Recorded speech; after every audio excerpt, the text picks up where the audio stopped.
राधे राधे। देखो भैया, आज करेंगे हम सामाजिक के कुछ महत्वपूर्ण क्वेश्चन, कुछ महत्वपूर्ण प्रश्न या क्वेश्चन कह दे भैया। सुनो, सामाजिक में भी करेंगे काय के भैया, इतिहास के। काय करेंगे भैया, इतिहास के। ठीक है भैया। अच्छा, देखो पहला क्वेश्चन ही का है भैया। पहला क्वेश्चन जो है, फ्रांस की क्रांति के 4 कारण लिखिए।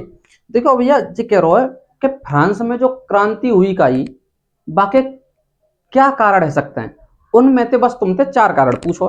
तो मैं 4 कारण लिखे, मैं तुम्हें समझा दूं और थोड़ा देखो प्यार से, बड़े आराम से। देखो, पहला कारण है भैया असमान सामाजिक व्यवस्था। असमान सामाजिक व्यवस्था का भैया, देखो लोगों ने एक तरीका से ट्रीट ना करना, लोगों ने एक तरीका से ना देखना। ठीक है, ऊंचो बनाया दो, कोई नीचो बनाया दो, तो बाको मेन कारण है। पहला कारण तो यही है। देखो भैया, फ्रांस का फ्रांस का समाज 3 भागों में विभाजित था। जो फ्रांस की जो जनता ही या को शासन व्यवस्था ही, वो क्या भागन भैया, 3 भागन में थी। पहले 2 वर्ग, पादरी और सामंत वर्ग। ठीक है भैया, पहले 2 वर्ग कौन कौन से मैं तुम्हें बता दूं। पहले 2 वर्ग है, एक तो पादरी। पादरी मतलब कौन होते हैं भैया, जो चर्च में रहते हैं, जो चर्च में पूजा वूजा वो करते हैं, उन्हें हम पादरी वर्ग बोलते हैं। दूसरा भैया सामंत वर्ग।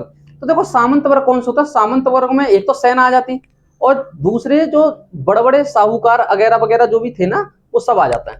बड़े साहूकार, वो मोटे सेठ है, वो आए भैया। ठीक है, पादरी और सामंत को विशेष अधिकार थे, जबकि तीसरे वर्ग को ज्यादा कर देना पड़ता था। ठीक है भैया। देखो, पहले 2 वर्ग कौन से, पादरी और सामंत, जितना कुछ कर देते ना उल्टो ले और लेते। ठीक है, अब तीसरा वर्ग कौन सा हो जो कर देता है, वो भैया आम आदमी है, गरीब जनता, जो तीसरे पद में आती है। ठीक है, देखो भैया। ठीक है, जबकि तीसरे वर्ग को ज्यादा कर देना पड़ता था। मतलब सबरो जो टैक्स लाद दो ना, वो सबरे गरीब आदमी पे लाद दो, छोटे बहन पर, जो तीसरे वर्ग में आते, सामान्य वर्ग बोलते भैया। भाई क्या बोलते, सामान्य वर्ग। ठीक है, सबसे ज्यादा कर देना पड़ता था, और कोई अधिकार नहीं थे। उन्होंने कहा कोई अधिकार ना है, कल मरे सो बाल मर जा, जा तरीका से मामला हो। ठीक है, और कुछ बातचीत भी है जाए तो सबसे पहले वही मारे जाते। ठीक है भैया। दूसरा कारण का हो, भारी कर प्रणाली। भारी कर प्रणाली जाको मतलब ये है कि जो सामान्य वर्ग के लोग हैं, उन्हें जो कर देना पड़ रहा भैया, उन्हें औकात से ज्यादा देना पड़ रहा। मतलब समझो, उनकी औकात है 10 रुपये, या उनकी हैसियत है भैया, औकात सब ठीक ना देखो, हैसियत बोलते हैं। उनकी जो हैसियत थी, वो हैसियत है 10 रुपये ही। ठीक है, कर देने की। तुम बाप लाद दे रहे हैं 20 रुपया, कहां से देखो भैया, बाकी खुद ला ले पड़ रहे हैं, है कि ना। देखो भैया, सरकार का सारा कर भार तीसरे वर्ग पे था, मतलब जो सामान्य वर्ग है। तो मैं तुम्हें एक बार बता दूं कि भैया ये कितने वर्ग में था, ये 3 वर्ग में था। पहला था पादरी वर्ग, जो भैया पूजा पाठ करते। तीसरा आया तो भैया सामंत वर्ग, और चौथा आया था सामान्य वर्ग। सामान्य वर्ग तो सबरो ध्यान जो थो इन पे भैया, वो सामान्य वर्ग पे हो। कारोबार जो भी इन्हें लेना हो, वो तीसरे ते लेते भैया, बातें सामान्य वर्ग थे। ठीक है भैया। अब देखो, सारा भार तीसरे वर्ग पर था। गरीब लोग करों से परेशान थे भैया, जब इतना कर लेंगे तो वो तो परेशान होंगे ही होंगे। जबकि अमीर वर्ग कर नहीं देता था, मतलब जो पैसा वाले लोग हैं वो कर ना देते, वो तो भैया आराम से अय्याशी कर रहे। ठीक है, ठीक है। तीसरा बड़ा कारण का हो, देखो राजा की कमजोर शासन व्यवस्था। जो लुई सोलेमा जो राजा हत का हो, वो अनपढ़ हो, बुद्धि ते बिल्कुल ठस। ठीक है भैया। तो बाकी सबसे बड़ी व्यवस्था तो फेल ही रही। ठीक है, शादी में लगा रहो पैसा, और उगा कौन ते रहे हो, गरीब लोग अंते। महल बना रहे हो, शीश महल बड़े बड़े, पैसा कौन ते ले रहे हो, गरीब लोग अंते। अरे भैया वो खाल बेच के पैसा दें हैं। देखो, राजा लुई सोलेमा अयोग्य अयोग्य था, या अयोग्य शासक था।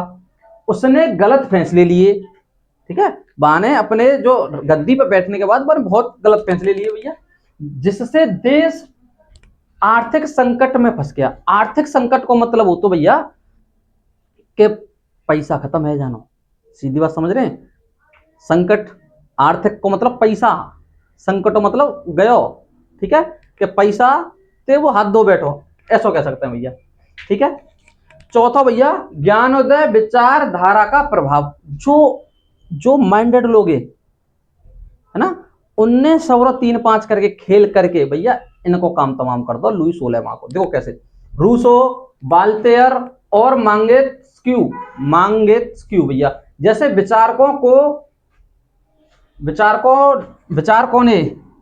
विचारकों ने समानता, स्वतंत्रता और अधिकारों की बातें फैलाई।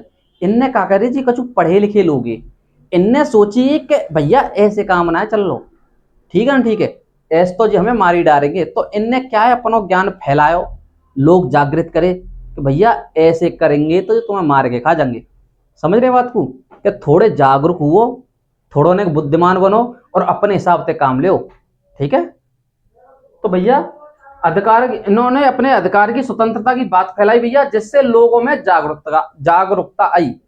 जाते क्या होगा, लोगों ने भैया ने आई कि चलो भैया जी कछु कह रहे हैं, पढ़े लिखे लोग हैं तो कछु है सकता है, ठीक है भैया। ये 4 कारण समझ में आए तुम्हें। मैं साइड में हट जाता हूँ, आराम से स्क्रीनशॉट ले लो।